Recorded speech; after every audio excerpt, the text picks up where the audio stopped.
Avec le troisième confinement, c'est la fin de la territorialisation des mesures. Se pose la question d'une gouvernance centralisée. J'ai invité Loïc Hervé, sénateur de la Haute-Savoie et secrétaire du Sénat. Il est également président délégué de l'Association des petites villes de France et nous livre son point de vue sur ces sujets citoyens.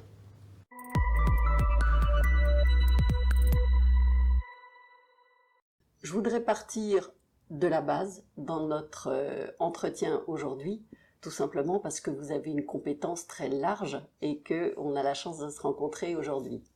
Donc, un petit portrait rapide de vous, Loïc Hervé. Vous êtes né un 8 juin, vous avez, sans trahir de secret, 40 ans, et vous avez donc des compétences dans le domaine du droit public, du droit international. Vous avez étudié à Fribourg en Allemagne, à Grenoble également, et vous avez été maire d'une petite commune, Marnaz, jusqu'en 2017. Et vous êtes très attaché à votre territoire. Vous m'avez parlé des forêts tout à l'heure notamment.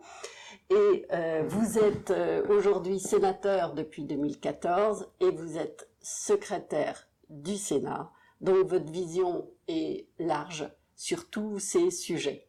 Aujourd'hui, et le aujourd'hui dure depuis un an, on a pu dire à des gens, pas forcément vous, pas forcément moi, mais certaines personnes, que leur travail n'est pas essentiel. Est-ce que ça, ce n'est pas socialement irresponsable?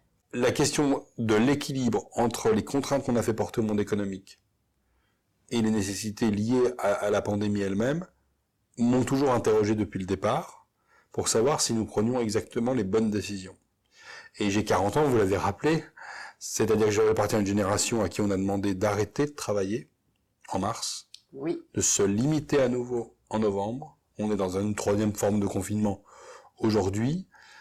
On l'a fait au nom de la défense des plus anciens et des plus vulnérables, et c'est l'honneur d'une société de le faire. Pour autant, c'est ma génération qui va devoir assumer la dette, une dette considérable qui a été décidée pour faire face, qui va devoir subir les plus grandes restrictions de liberté publique.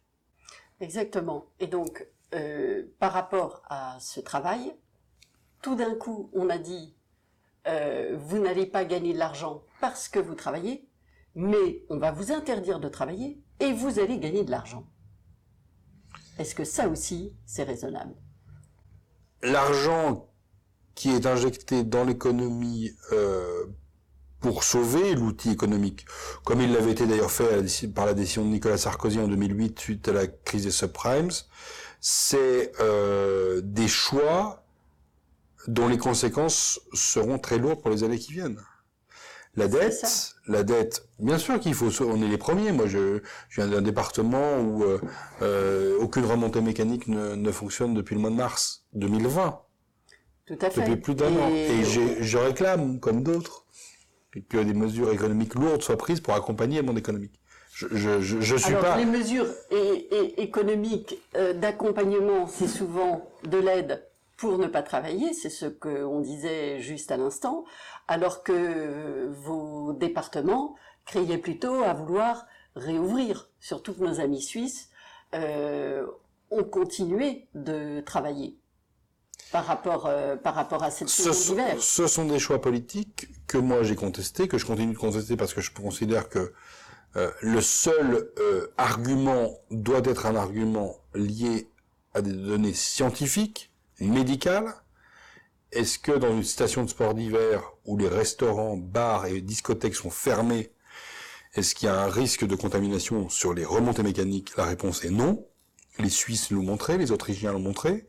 Mais nous, en France, on n'a pas voulu donner l'image d'une montagne ouverte quand le pays est plongé dans une fermeture. Donc en fait, pour des raisons de parallélisme, on est allé beaucoup trop loin. Et ça c'est très difficile à porter parce que, vu de Paris, on se dit oui, mais le sport d'hiver, c'est la montagne, c'est des CSP+, c'est le loisir. Très bien. Vu de la Haute-Savoie, c'est vivrier chez nous. Donc, par rapport à ces mesures, elles ont été prises plus pour une question cosmétique, de communication, puisque c'était pas sur une question tangible. Elles ont été prises, de mon point de vue, par un pouvoir qui est centralisé, qui est à la fois ce qu'a fait la France et sa force, et ce qui aujourd'hui fait sa faiblesse. Et que on a, à corps et à cri au Sénat, réclamé depuis le début de la crise une territorialisation des mesures. Je vous prends deux exemples. Le nombre d'infections pour 100 000 habitants dans le Finistère, c'est 62.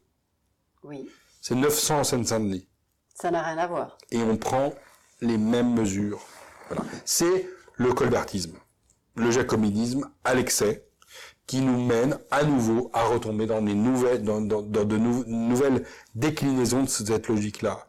Et justement, en tant que sénateur, est-ce que vous n'êtes pas en train d'appeler de vos vœux à une nouvelle République pour avoir une sortie de crise par le haut? C'est-à-dire que si on doit mettre fin au jacobinisme et on doit avoir des politiques différenciées selon les territoires, est-ce qu'il ne faut pas faire en sorte que les parlementaires aient davantage de pouvoir dans certains cas?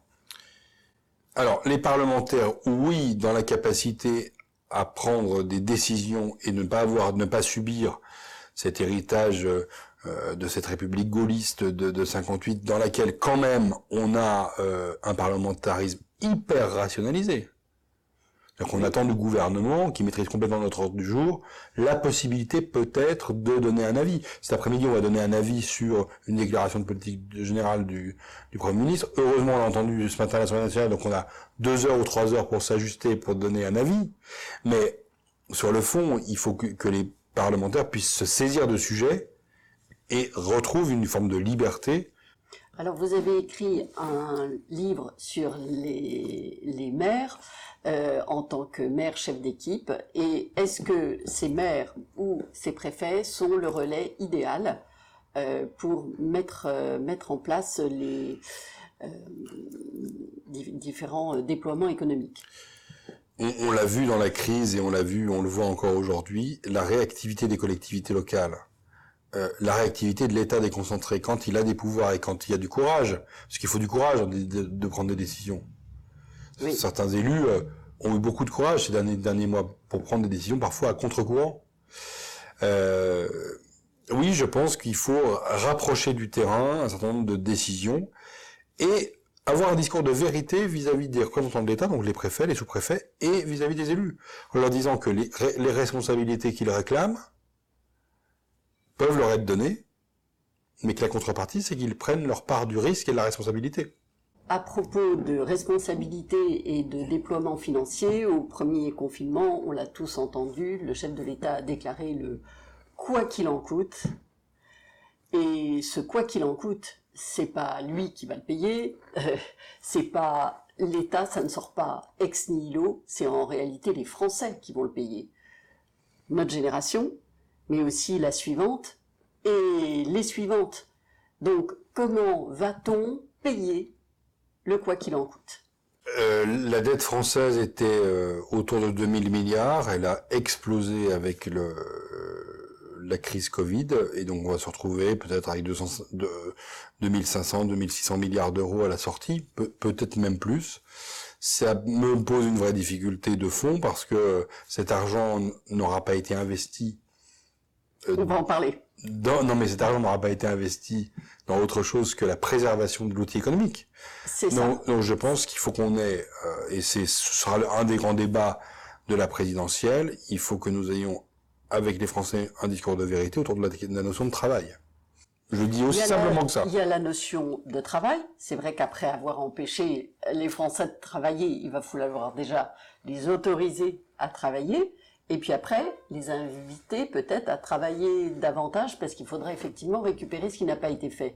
Mais il n'y a pas que les Français qui doivent travailler. Il y a aussi l'État qui doit travailler à faire des économies.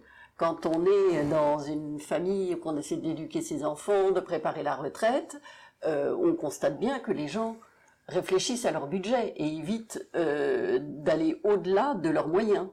Et est-ce que ça ne serait pas sage que l'État se comporte pour lui-même en bon père de famille et qu'il fasse des économies sur les dépenses et quitte à réserver du budget pour les investissements. C'est un débat qui existe depuis les années 70, puisque le budget de l'État est déséquilibré depuis 1978. Donc l'État Je crois que c'était 74, mais... 74, c'est l'élection de Giscard d'Estaing, mais je crois que c'est juste après le choc pétrolier, donc ça doit être, je pense que ça doit être à peu près ça. C'est sur Raymond Barre. Et donc on a un vrai sujet, à la différence des familles, vous l'évoquiez, mais à la différence des collectivités locales, l'État dépense plus qu'il ne gagne. En tout cas, il compense par la dette, par le déficit. Du coup, là, il y a un problème de gouvernance, clairement. Mais nos amis canadiens ont démontré que par des réformes structurelles, on pouvait arriver à un État qui est à l'équilibre.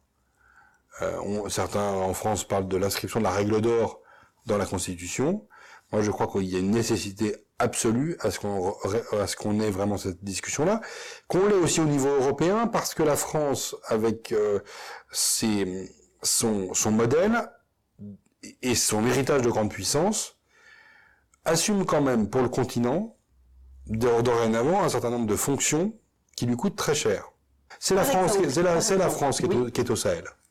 C'est la France qui a eu la dissuasion nucléaire. C'est la France qui a un modèle électrique autour du nucléaire et qui vend l'électricité à nos voisins qui, eux, se dénucléarisent. Donc, ayons un discours aussi de vérité vis-à-vis d'autres États beaucoup plus vertueux, beaucoup plus frugaux, qui nous donnent des leçons, mais qui n'assument pas non plus le poids d'une armée capable de se projeter à l'étranger, capable d'entretenir trois vecteurs nucléaires quand même, parce que en termes de dissuasion nucléaire, ça c'est une assurance vie qui est pas faite pour la France, elle est faite pour le continent.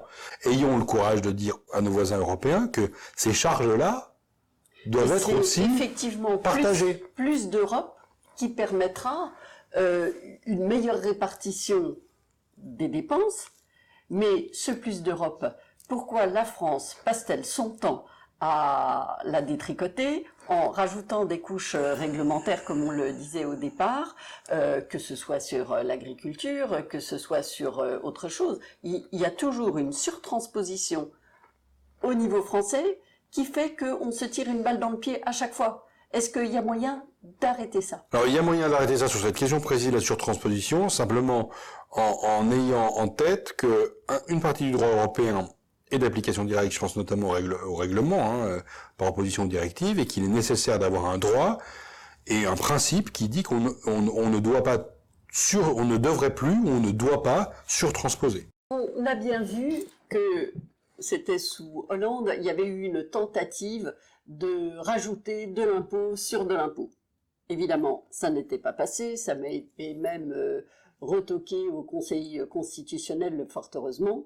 Et en fait, il y a un moment où trop d'impôts tue l'impôt et les gens n'en peuvent plus parce que le travail n'est plus justement rémunéré. Est-ce que vous pensez qu'il va falloir passer par une hausse des impôts ou est-ce que on pourra trouver de l'argent autrement, notamment par des économies publiques, vraiment décidées et appliquées? Pardon, mais en économie, la première des choses, c'est de retrouver de la croissance. Je crois, moi, à la capacité de résilience et de travail des Français. Vraiment, je pense que nous avons un peuple et une jeunesse. C'est un discours qui est peu tenu. C'est vrai. On a une jeunesse qui est inventive, créative, qui aujourd'hui, pour beaucoup d'entre eux, fait des études à l'étranger.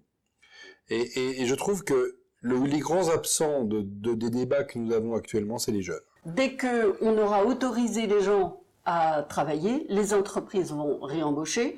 Je ne sais pas si, avec ce troisième confinement national qui vient d'être annoncé, on arrivera à tenir les objectifs annoncés de 6% de croissance, mais c'est vraiment cette croissance qui va aider les jeunes et toutes les catégories d'âge à retravailler.